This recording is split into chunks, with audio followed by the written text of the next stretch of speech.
নরসিংদীতে ডেঙ্গু পরিস্থিতি ভয়াবহ আকার ধারণ করছে। জ্বর, সর্দি, কাশি, বমি সহ নানা উপসর্গ নিয়ে রোগীরা আসছে হাসপাতালগুলোতে। সাধারণ রোগীর পাশাপাশি ডেঙ্গু রোগী বেড়ে যাওয়ায় চিকিৎসা দিতে হিমশিম খাচ্ছে নরসিংদী ১০০ শয্যা জেলা হাসপাতাল কর্তৃপক্ষ। এর বিস্তার রোধে সবাইকে সচেতন হওয়ার পরামর্শ দিয়েছেন সংশ্লিষ্টরা।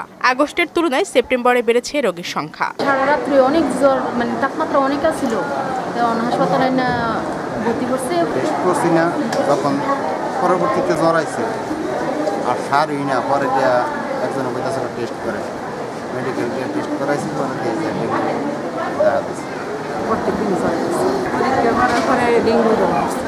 নরসিংদী ১০০ শয্যা জেলা হাসপাতাল কর্তৃপক্ষ জানায়, হাসপাতালটিতে প্রতিদিন প্রায় ২০০ রোগী চিকিৎসা নিচ্ছে। আমাদের প্রায় এখন ২০০-র কাছাকাছি রোগী ভর্তি থাকছে এবং আমি যদি যে সংখ্যাটি বলি, গত ৮ দিনে আমাদের এখানে ২৩১ জন ডেঙ্গু রোগী ভর্তি হয়ে চিকিৎসা নিয়েছে। অনুকূল আবহাওয়ার কারণে ডেঙ্গু রোগী বাড়ছে।